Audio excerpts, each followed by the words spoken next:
Carl, pre-season been back underway for a good few weeks now. The boys ready for a Christmas break. What have the signs been so far that you've heard? Yeah, good.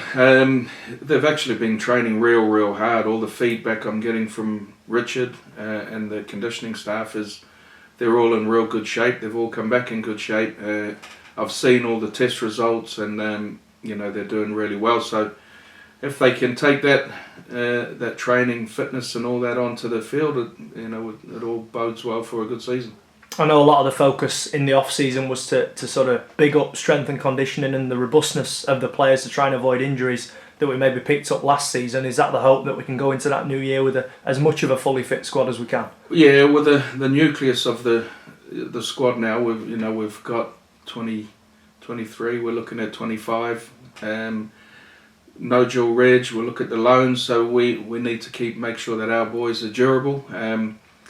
That had a big part to play when we looked at the recruitment. We looked at how many games players play, and how many they played over the last couple of years, and can they play a few positions, and that's the sort of thing we do now when we're recruiting. It really comes into play. So the players we retain, we're hoping that they can all get fit and be durable. The big thing is you need it. They're going to play a lot of minutes now, so the emphasis is on the pre-season training where all the hard work's done. And the boys, of course, had the army camp a couple of weeks ago. You were there for a small part of that. What was it like for the boys there? Obviously tough going into that, particularly with the cold weather as well. Yeah, it was cold and it was tough. One thing I noticed was the togetherness. At one stage, I think they all had to, somebody kick the drink bottle and they have to line up every now and again. The bottle's got to be full, and if it's not full, you got to tip it over your head. So somebody kicked one over, and when they got back, they did the bottle check, and instead of him doing it, they all done it.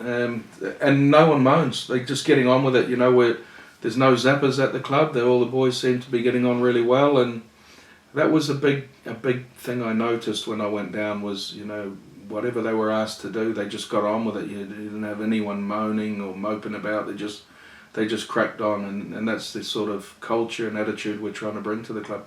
How important is that togetherness going to be as the season goes on? We've seen it in parts in seasons gone by, but we're going to need it for the whole season if we're going to be successful. Wins games. You can go and you can't buy it. Well, maybe Toronto did, but that togetherness for me, it means a lot more than just going out and trying to buy it, and hence the reason we didn't really want a massive turnover. I don't like a massive turnover of players.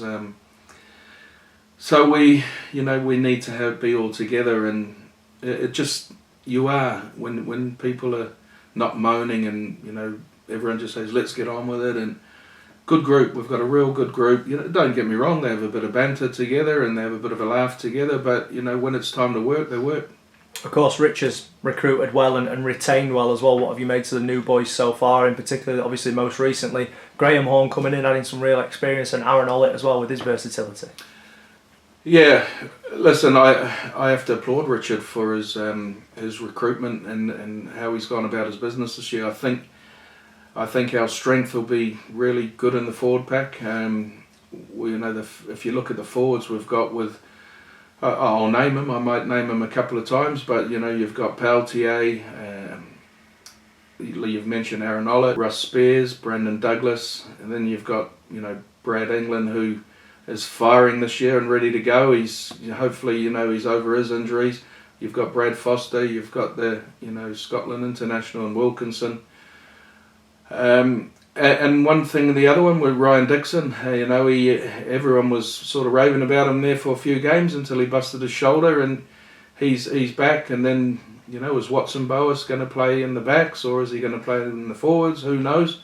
So I think where we realised we sort of where we were struggling a little bit last year when it got a bit hard was in the pack, and Harry Carter. He's with the big forwards we've got, he can get out a dummy half real quick, and he's a competitor. So listen, we've got I think our strength this year could be our forwards.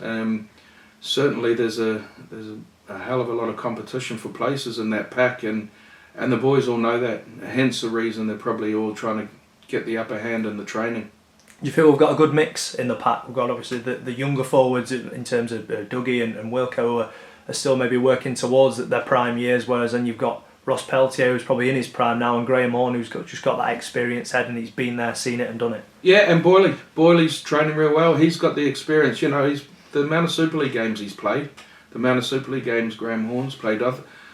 I think that could really sort of just cement that bit of calmness and when the pressure's on.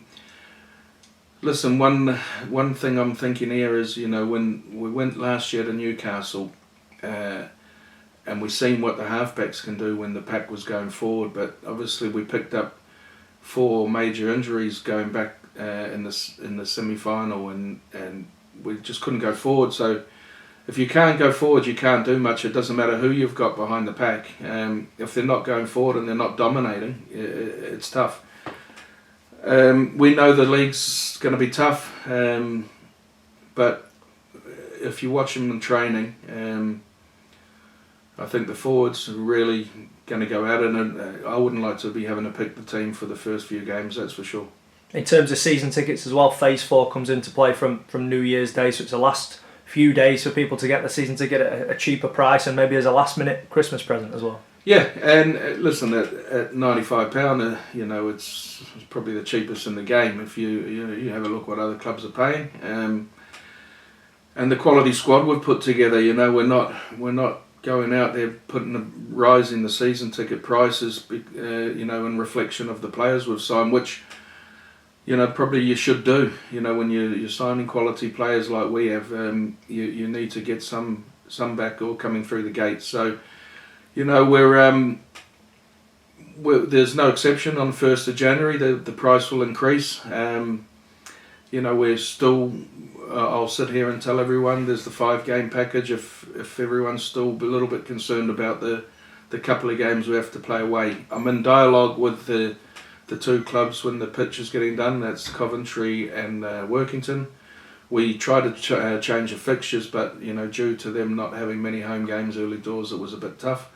We've spoke and we've said if we're both out of the cup early doors or we both get a free weekend, we'll try everything we can to get that game back down here. Doncaster Knights have been fantastic, but in June they get theirs done as well. They said they could up till June. Well, these games are in June. We're here till then, so that's sort of out of the question. So the plan is hopefully we won't have to play up at Featherstone if we have to go there. That I can't guarantee that. That's let's make that clear. But I'll do everything I can to have the game played here. I understand you got a bit of an update on kits as well for next season and when they might be available. Yeah, we've had we've had a new obviously kit supplier this year, and just unfortunately we're probably just going to miss the Christmas deadline for the actual replica shirts.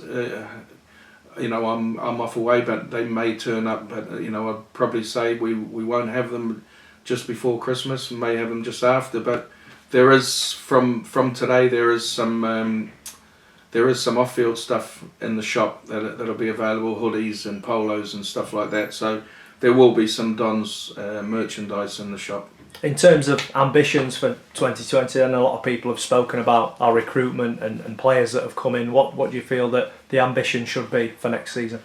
Well, the ambition and the aim is always the same. It hasn't changed for the last 3 years. We've been close, but we've just not quite got over that last hurdle. So the ambition is 100%. I'll sit here and say it as promotion, but that's probably the same ambition and aim as the 10 other clubs in the league.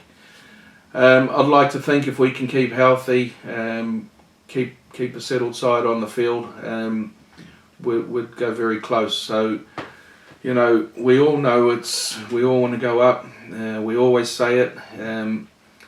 What I will say is get your season tickets, because £95 for a season ticket is real value for money, and I don't think you'll be disappointed. I don't think anyone will be disappointed with the way we're going to play and the way we want to play, and the talent we've got down here. I'll go as far as to say it's probably the best overall squad we've ever had since I've been back at the place. And like I say, they're training really well, and they're all getting on, and a real good group. So I'm excited for them. Hopefully they can go out and do us all proud. That's all we ask. We only ask them to go on the field and give everything they've got for every single game, and Doncaster people will always be happy. And finally, I know you've got a Christmas message for all the Dons fans out there. Yeah, just listen, have a Merry Christmas, stay safe, look after your families, enjoy your times off, and share the love.